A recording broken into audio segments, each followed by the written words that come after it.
morning, everyone. Happy President's Day. You guys know me, Amy, here with the wonderful Sandy and Russell. And our guest today is Rox and Charles. So everyone say hi. Hi. Hello. Hi. I got to tell you, I hate President's Day. I don't think it's right that we have to work and the banks don't. Exactly. Well, not everybody does have to work today. It's freaking inconvenient, the banks being closed. Russell, Congratulations, Amy. yay, Amy! Thank you. Yes, very exciting. Tell everybody. Oh, so Joshua and I just found out on Saturday that we are having a girl. So her name is going to be Meadow Oran Ravichandran, and her middle name is my maiden name. So we're all excited. So now we're like picking colors and how we're going to do everything. And then, so we can decorate the nursery and stuff when we move to Bryan. So we're super excited. The doctor told us our firstborn was a boy because the doctor looked at the whatever it was wrong. Uh-huh. And so we did that too. And we got a girl first. Surprise! Yeah, we thought it was a boy, but it's not. So we're so excited. And I know when I saw the pink stuff coming out of that, what do you call those things that you were shooting the stuff out? The cannon. So this is how they did. Tell them how you did it, because it was fun to watch. So we did a cannon roulette, which is we had 5 white cannons and 1 cannon that was actually the color that was pink or blue, and we didn't know which one. And so my husband was like 90% sure it was a boy, so he was like looking for the blue color, and then when it popped up pink, he like was over the moon because he was so excited. He was so funny out there anyway. You guys were really funny, and I think the fact that you had it on Facebook Live and on wherever else it was streaming, and then I'm watching, waiting, and then I get this message that says we'll be live in 10 minutes. I'm like, 10 minutes? There were already like 27 people waiting on it at that time. So that was, it was You fun. had people from all over the world watching, didn't you? I did. Yes, I did. When is she due? She is due at the end of July on the 24th. Nice. So when are you moving to Bryan? Sometime in May. So Joshua can start work in June. May's going to be a hell of a month for you, isn't it? It really is. I got a graduation. I'm moving. I have baby showers for my sisters and stuff. So it's going to be crazy. Well, congratulations to Vola. How many daughters does she have that are expecting right now? She has 3. She has 4 daughters, and 3 of them are expecting, and 2 are having girls, and 1's having a boy. And me and my sister that's closest to me are due 2 weeks apart. Wow. Yeah. Vola will be totally insane by the end. Sounds wonderful, terrible. Right. She's going from 3 to 6. She's so excited. I bet she is. Oh my gosh, that is exciting. Well, let us know when you're going to be moving, and I know we'll keep asking you this stuff and keep track of it anyway over the next few months. So, welcome, Burkey and Breakfield. I think that's how I was first introduced to you two. That's what the big sign said, wasn't it? Didn't it? Because I remember it. I didn't know your name was Roxanne for a while, and I don't know when I finally learned what Charles's first name was. But so I met them at the author marketing event in Dallas. And by the way, Rox works with Alan and does a lot of his interviews. So if you're a member of Texas Authors, then you may be interviewed by Rox, which, by the way, Rox, I do want to be interviewed by you. I need to let him know I just renewed my membership, and I'm like, okay. There's a list of interviewees. I typically do interviews on Thursday night, and it would be delightful to have a chat with you. I would love that. But we don't do just Texas authors anymore. We have the indie authors, indie beacon authors that we also do. So it's a lot of fun. Great. So these two are very active. I was telling Russell earlier, I met them at this author marketing event in July. In September or October, I saw them in Breckenridge when we went to the Author U extravaganza. So they're Judith people. They're Judith people. Well, they're Judith people, and in the way that I'm a Judith person. Yeah, you're a Judith person I now. am a Judith the last person. 6 months. By the way, before we get on to Rox and Charles, Why don't you tell us about what Judith has scheduled this week? Oh, yes. Thank you. So this week is Judith's birthday on the 20th, which will be Wednesday. So to celebrate her birthday week, she is making her book, The $1 Million Speech, How to Write a $1 Million Speech. That book is available free today, and it's on a countdown. So tomorrow it will be 99 cents. The next day it will be $1.99 and then $2.99 by the end of the week. So if you ever want to make money speaking, and I just had a conversation with my husband a few minutes ago, because I told him I want to go to, she's having another event in March called Speaking Unplugged. Are you guys going to that? No, I've been there. I was at one last year, but the book that she's giving away free today is awesome. It's great. It's awesome. So anybody that can get a hold of it free, you are lucky bunnies. Get it. Where can you find that book? On Amazon, right? On Amazon, yes. Amy, will you look it up and put the link in our Amy, did you see the comment from Shauna that she loves your hair? You did get your hair cut, didn't you? Because it looks shorter than it was last time. Oh yeah, she got it cut. You could tell that right away. And she's wearing pink. So she's having the Speaking Unplugged at the end of the month, and so I was telling my husband I may go, and he said naturally you go to every conference. That's what he said. Well, he said, when do you, Charles? She's gone every weekend. She goes to one of the conferences. I love going to writers' conferences. I love it. I get to hang out with my peeps and meet new peeps. That's right. Always somebody new. There's always. So one of the people that was on the cruise with us, I talked to her, Phyllis Brown, and she has a book coming out, and the book is about this little girl that grew up during the time when slavery first started. And so she was telling me that this year is the 400th anniversary of the first slave ship that landed in Jamestown. So I happened to be watching the news broadcast this week, and they were interviewing Spike Lee because his movie, The Black Klansman, is up for an Academy Award, and he's been nominated as the director for the Academy Award for director for that movie. And if he wins, it'll be the first Black director that has won an Academy Award. So they were interviewing him, and he had a cap on that said 1619, and he had a sweatshirt 1619, and I'm like, oh my gosh, I know what that means. So I called Judith. I talked to her on Saturday, and I'm like, make sure you tell Phyllis Spike Lee's wearing a shirt that says 1619.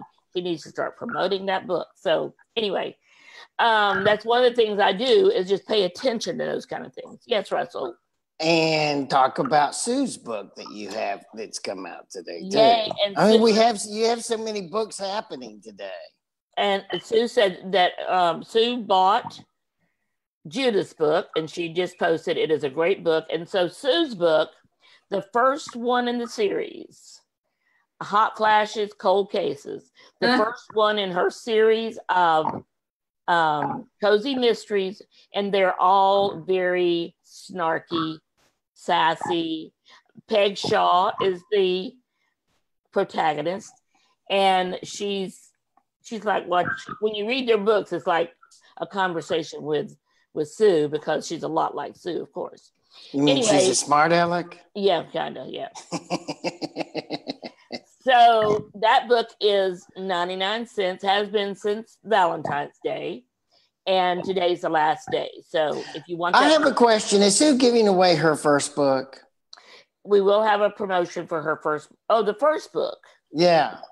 No, right now it's 99 cents. Okay. Rox, Charles, have you ever given away your first book? We've given away books before for different tours and stuff, and doing the Amazon countdown. Also at the American Library Association. Right.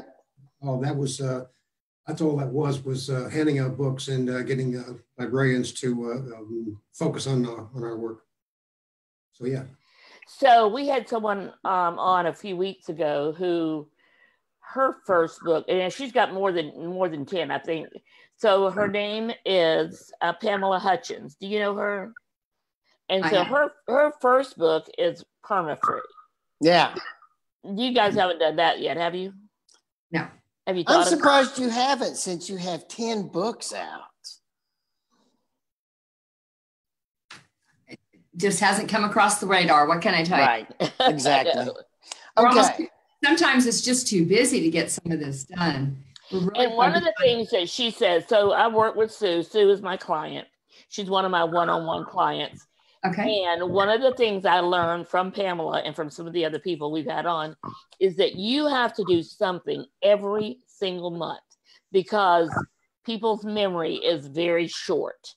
So whatever you're doing this month, they're not going to remember next month. Oh, that's right. She's having this promotion. We need to go. No, unless you tell them, they're gone. They hear you and they're gone. So that's one of the things we're doing with Sue. That's why February we had the 99-cent promotion. March we'll have another one because April is when we want to have book 4 ready to publish. So book 4 will be coming out, and our group, the Through the Eyes of Authors, did some brainstorming and helped her with her title. Oh, good. So the title is, I hope I get it right now, Cold Hearts, Hot Secrets. So, that's a good name. I like that title. We went through several renditions, and we wanted to do something like the first book was Hot Flashes, Cold Cases. So this one is Cold Hearts, Hot Secrets. So that's cool. Anyway, yeah. Okay. We need to talk about our social minute, which was, I wanted to talk about LinkedIn today because I have questions for you and Amy. Okay. And Ross, Amy's you had a question for Russell when he said he was going to talk about LinkedIn. What was it that you said? Oh, well, he said he didn't like LinkedIn. Right. So why don't you like LinkedIn? Because I actually do. Okay, this brings us to the question, Rox. And I'll answer with a question because I'm too ignorant to know. That's my problem. Because Sandy got so much into LinkedIn, I thought, well, I need to too. She convinced me. So I opened it, I signed in. I'm always getting these emails saying I'm in such and such reviews, which I don't know what that means. And the only 2 times that I tried to get on and do something on it, it basically said I can only do it if I sign up for a $49 a month membership. I have never signed up for any paid LinkedIn. So my question is, are you signed up for $15, $49 memberships? And what good is it? I don't know what good it is if you're not. So I'm not signed up. We have free. I don't know. Charles has his own free page. I have my own free page. I have it for, I don't know how many years, probably 25 years I've had it. Yeah. Well, what do you get out of it? Well, it's a professional profile. So, in your profession and your exposure into certain areas. So for me, it's the high-tech arena. And people like knowing what the high-tech person is thinking, what they're seeing. And so I get to post stuff that, teasers and, thought processes for what's going on in the cloud technology and unified communications, all the stuff that I. But Charles, you can't send like a message to someone else on LinkedIn, right? Unless you're this member. You can. Yeah. Absolutely. Oh, you can? Because that's what I was trying to do. You can send them a message. If they're not a number one connection to you, you can still send it. The trick with LinkedIn is you need to connect with people. The same thing as liking on Facebook or following on Twitter or whatever the other terms are. They can't all use just one term. That would be far too easy. but like if you looked up Rox Burkey and you say you want to connect with me, next time I'm in LinkedIn, I will certainly do that. And then you can have a conversation back and forth via instant message, and it'll alert if you're not on there. It'll send an email to your address saying, "Hey, Rox wants to be able to send you a message," and then you can log in and then do the meet and greet thing. So first of all, the general rule when I'm helping somebody with LinkedIn, I have my LinkedIn up. I have like 18,000 followers on connections on LinkedIn. I love LinkedIn. I've connected with a lot of people, and the people I connect with are those that I want to be part of our group or want to get to know. And I do a search for author, and then I go down to make sure it's a person, not a company. So you can do these filters. And then, so I make sure it's, and then I'll go to authors in Texas, and then authors even in Houston, Texas. And then I can select to see only those that are my number 1 level, or I can go to those that are my number 3 level, and I can reach out to them and have them join us.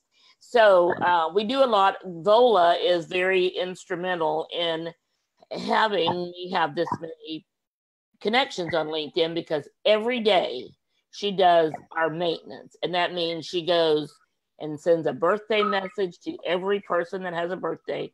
She congratulates everybody that's got a work anniversary. I mean, LinkedIn makes it very easy for you to connect with the people that are your okay. I'll try again. Well, the other thing that's interesting on LinkedIn is when some people do a post or a point of view of some sort, then you can decide, hey, I really liked that point of view from that person, that professional point of view or that writer's hint, and you can follow them. So when they post other things, it'll highlight it to you. I do follow quite a few people that are authors, just like I do on Twitter. People that I want to get to know, build a relationship with. Amy, what do you think about LinkedIn? I know that's not your number 1. Amy's number 1 is Instagram. And so the way we are setting things up right now is Amy does Instagram for all of our clients, our one-on-one clients. And so Amy, what about LinkedIn? What's your thoughts on LinkedIn? Well, Russell, to kind of sum up your doubts about it. So LinkedIn is for professional or business people. You guys, it's cold outside. I'm not even gonna lie, it's cold. You should go in. You guys should feel so loved because I'm outside with the nice background and it's cold outside, and my animals are all inside making noise, so it's quieter outside. LinkedIn is, just think of it as like a place for business. So if you're wanting to talk and like build business relationships or get like tips about business, and authors, writing your books is your business, that's your number 1 place to go to. Now the paid membership, my husband has that, but it's more for like if you're wanting to find a job, make your resume open, if you're wanting to hire, stuff like that. Other than that, you don't need it because it's irrelevant. Okay. It tells you your profile and stuff like that. Now, as far as you being on it, you should be on it, yes, because of what you do professionally, but also because you're an author. So if you're wanting to build other relationships with people that write in the same book that you do, then yeah. But if you're not going to be on it all the time, it's very, I don't like LinkedIn because the way that you have to talk on there is very like professional, educated and stuff like that. And I'm educated, but sometimes I just want to throw something up there, and if it works, it works. If it doesn't, whatever. So on Facebook, it's more forgiving. You're on LinkedIn, you'll come across as unprofessional. So you have to always have like a professional appearance when you come across in the way that you present things. That's really the difference between LinkedIn and other social media platforms, Russell. Yeah, also, Russell, you need to make sure that you have a nice picture. If it looks like a selfie, or the one that just drives me nuts is where somebody takes a picture of them and their significant other or their animal, and you always wonder, which one am I looking at? So, it can't be too cheesy. You can get away with cheesy over on Facebook, but if you're going to be on LinkedIn, you got to look like the professional. Yeah, you want like your headshots and Thank stuff. you, Charles and Amy. Thank you. Yeah, so go try it out again, Russell. I will. We need to get on the Rox and Charles and do their books. So why don't you bring up and show one of those that has their whole series? So Rox and Charles write a series of books together. They are the authors. Then it's the Enigma series, and they are technological thrillers or techno thrillers, as it's short. Is this like science fiction or near science fiction? No. Okay. Okay, that was the short answer. What is it like then? Basically, it is fiction. That's true. But what we do is we bake in technical facts and cyber threats that we have seen in real life or about to occur as the subtext for the story. So it's a cyber good guys versus cyber bad guys, and in many cases, we're seeing a lot of things we're postulating come true. So I'm looking at the picture that he just showed, the image he just showed, right? And the words underneath. So the first one says identity theft. Is that what that book is about then? Identity theft, and the other one, satellite cloaking, and then drones. Yeah, each of them has a theme. Okay. So it's a series, yes, but they're written in such a way that each book can be read independently and thoroughly enjoyed.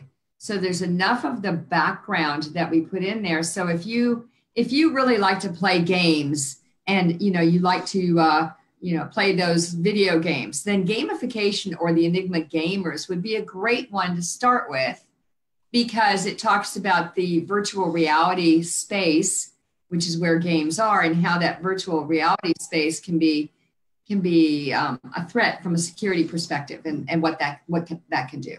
The Enigma Rising, that's got two of our favorite characters, a couple of bad boys that you warn your daughters against, Russell. So this is they've got. I'm a divorce attorney. I'm usually representing the guys after their daughters figure out what's going on.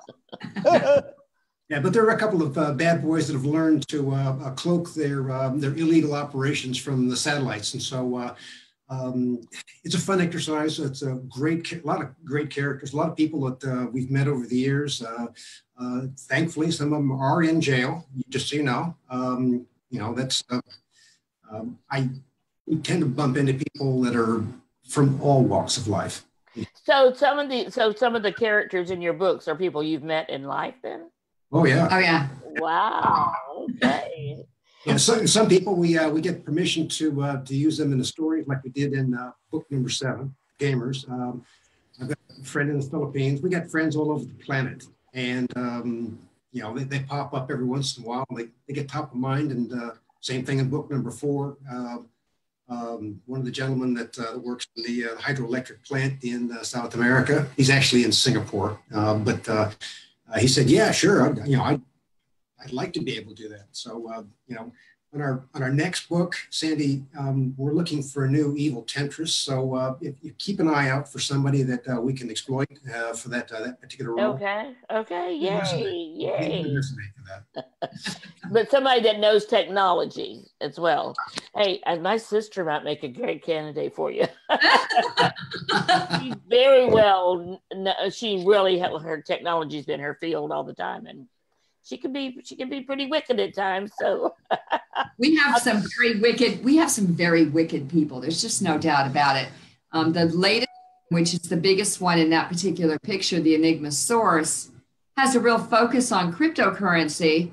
And cryptocurrency is very top of mind for a lot of people today, from an investment perspective, from understanding blockchain technology, which is kind of can be a dry subject. So that's why the thrillers. We used to write technical manuals, and you talk about dry. Those were as dry as the desert. But thrillers, you can kind of take technology that's real and have fun with it. That sounds great.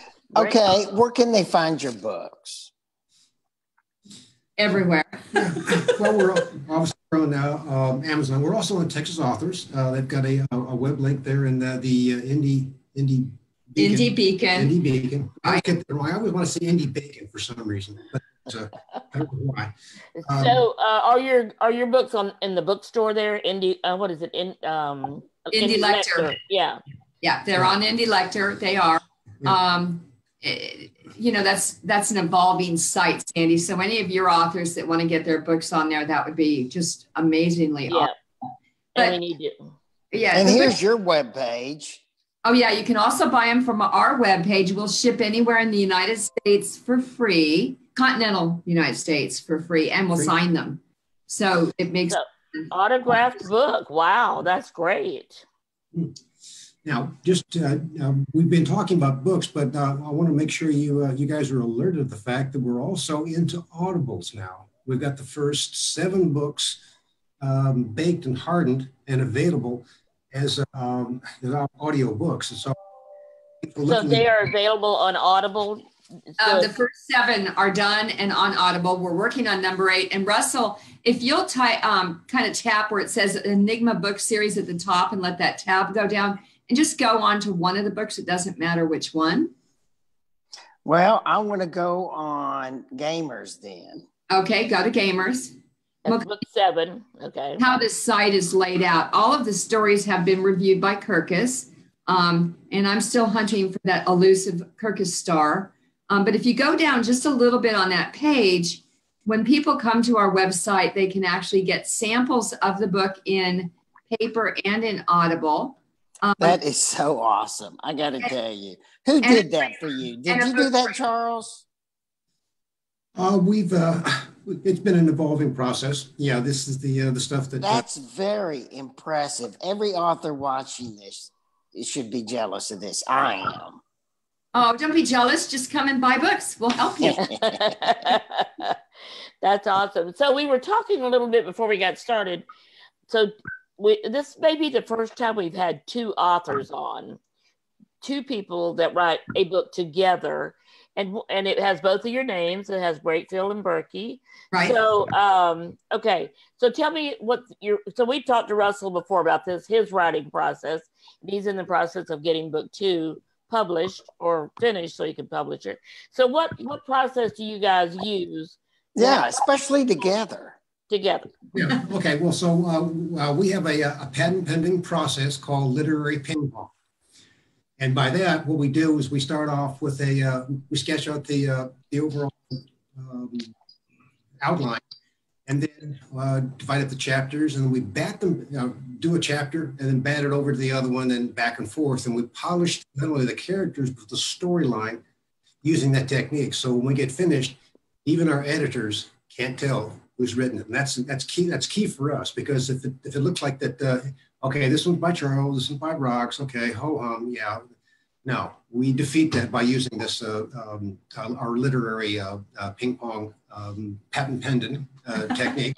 And I thought you guys were totally kidding when you said there was a patent pending on that, but I think that's great that you have a process that you've developed that now you have a patent on it being. I think they're kidding. He said he wasn't. I think he is. You never know about Charles. I think Charles is conning Charles, you, you Sandy. didn't do that to me, did you? Well, yeah. That's one of the characters we have in there is one of the con men, and that's pattern after me. So, in fact, now Sandy may be in one of your books as a sucker now, right? No. So I am extremely gullible. I confess, and my family takes advantage of that all the time. Now I have to say, Charles, I can't believe you did that to me. At first I thought you were kidding, then you're like, no, you're serious. I'm like, Charles, I have to thank you for doing that. I think it's funny.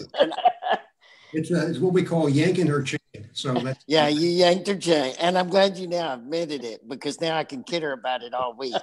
He will too. He will. He will never let this be forgotten ever. Mm-hmm. But it is a great process. I love the process, even though it's no patent on it. But to be honest, we're technologists by profession. Yes, I wanted to ask you about that. So that's how you know about technology to start with, is that's what you do. Right. And we honestly do keep track of everything on spreadsheets, and we color code it, and we keep track of characters in the same manner, because there's how many characters? Do you have one of your color coded schedules notebooks in front of you? You could pull up and show us a page. It's all electronic. It's all digital. Oh, right. I can pull it up though, and can I share it? You can share. Yes, you can. Yes, you could share it. All right, let's see. I would love to see that so I can talk about what a nightmare it would be.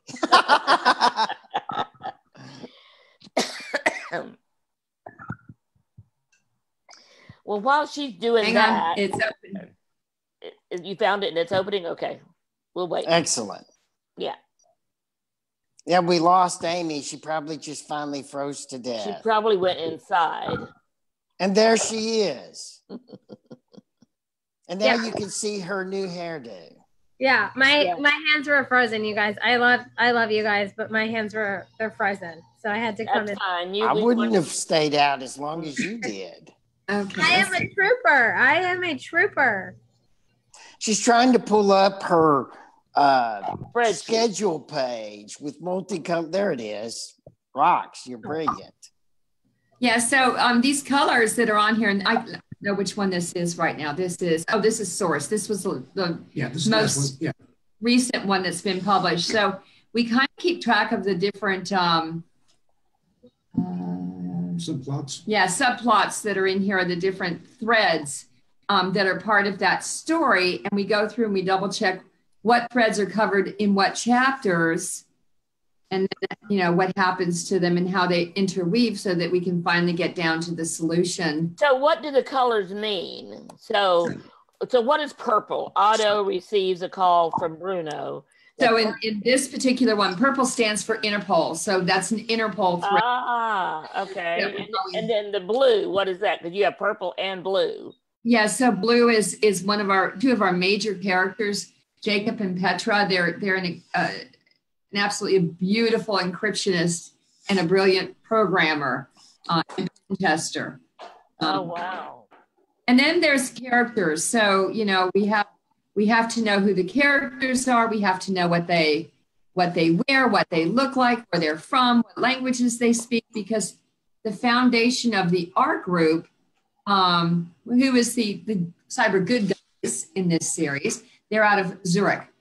They have a foundation that goes back to the Enigma machine. And so you all know what the Enigma machine is, right? Right. No. No? Okay. I'll fill in the blanks. The Enigma machine, did you stop sharing? I did. Okay. So the Enigma machine, which is what this starts from, is the precursor to all computers in this century. Oh, okay. It was a device to be able to encrypt German communications for their for the Abwehr, the Wehrmacht, all branches of the military, and the problem for the Allies and for the Brits. So when the story goes that once the Germans overran Poland, the Enigma machine was actually grabbed from the German ambassador, and put on the last plane to Britain with all of the government entities from Poland. Before they did that, we postulate that they made a copy of it. Our good guys did. Our good guys did. And that is the foundation for the R group. And that's the background. And then fast forward to cyber conflicts. These are the people that you want on your side. Wow. Okay. So I can't wait to get, I'm going to get book. Do you recommend people start with book one, even though you can read them independently? Is that still a good idea to start with book one? So you can, but I got to be really honest with the listeners that are going in here. We're actually going to probably update book one this year. So as I said, you can start with any one you want, depending on the theme that you like. You could start with book two if you want to hear about the naughty bad boys that are really good boys. Okay. You seem to like that book a lot. Do. You keep bringing it up. They are my favorite bad boys. Okay. About, the motorcycle riders and they're just the crazy guys. So she likes the bad boys, obviously. Yeah. So here's another one. These are all the different covers. I love the covers. So who does your covers? You have for the first seven, we actually worked with the group Create Space to put those together initially, and then we transported them when we started running all of them out of Ingram. The last two which are the Enigma Dragon and the Enigma Source. Those covers were created by a gentleman out of Austin who you met at the AME, Nathan Rimmel. So, okay, those two covers. Great. No, that is great. I love those covers. So, so they can buy them on your website, or they're also available on Amazon or Ingram. And so, yay. So, what's the future plans for the Enigma series? Oh, Russell, do you have a question? Well, we're running out of time, Sandy, and you hadn't talked about your webinar tonight. Thank you. So I'll do that. Just give us a quick future of the Enigma series. Artificial intelligence is the focus of book 11. Oh, okay. I saw that. Yeah, that's awesome. That's and great. It's out on the website. We always put a sample out on the website. So what are you doing, Sandy? I'm sorry? What do you tell us about your webinar? Oh, the webinar. She forgets you've got to watch her. Well, I didn't know what. Okay, so yes, the webinar tonight it's actually not a webinar. This is our training program. So I have included Rox and Charles to be invited to participate. I'll be sending out an email in just a little while telling them about it. But tonight we're talking. So every Monday night we have a training on either a new product or something we're offering in the group or something the group wants to hear, or we have an expert come on. So last week we had Kimberly Rothschild, who does audiobooks. So I'm glad you said that, Rox, and your books are now available. The first 7 are available on Audible. So we do wholeheartedly recommend that. And so tonight we're going back to the series that I was teaching before, and that's on how to get an article in a magazine. So all of your blog posts can be an article. It needs to be a little bit longer probably than a blog post.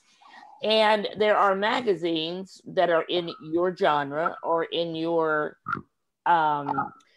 audience, a magazine that your readers would like to read. And so we're going to talk, we just did an introduction to that last time. Tonight we're going to actually go through some specific magazines. We're going to track down their editorial calendar. We're going to look for their submission guidelines. And then we're going to talk about what you do, the steps you follow. There's 8 steps to get your article in a magazine. And the goal, of course, is always use that article to promote your book. So you have an article in, let's say, Forbes magazine or Entrepreneur, and so Charles and Rox, what magazine would be interested in any stories about the Enigma series?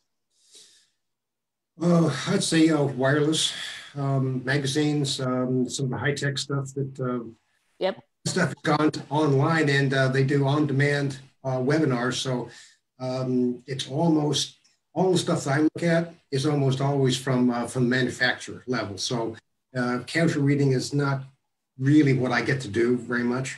Well, the Fortune would enjoy a story. I mean, if we had as long as there's a relevant article. So right, yes, you would definitely make sure the article is relevant to that particular magazine. And I think you guys are right. And because I do have an IT background, I was with Compaq and then Hewlett Packard for 20-something years.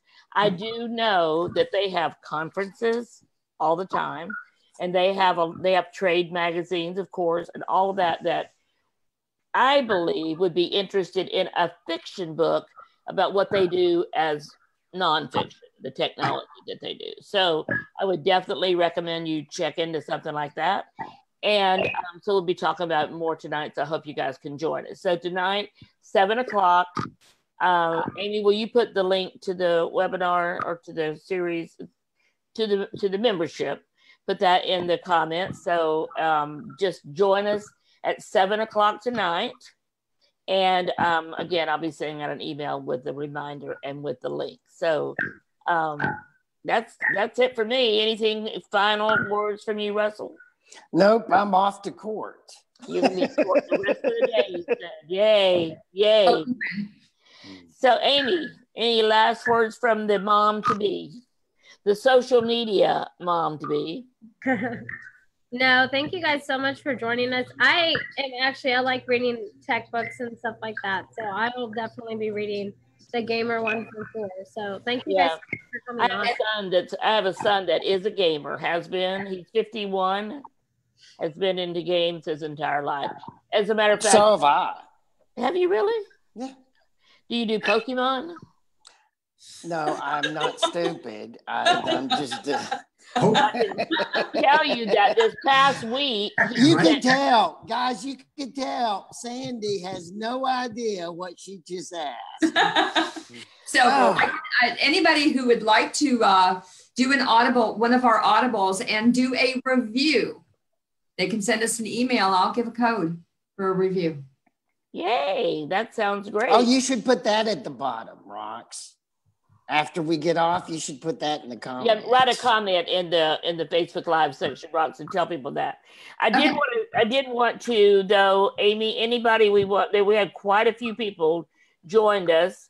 We have so Cynthia's on, our Darla the roller derby, Reba Charleston, Judith Brown was on, Red was on, Valerie Sweeten was on, my mom was on.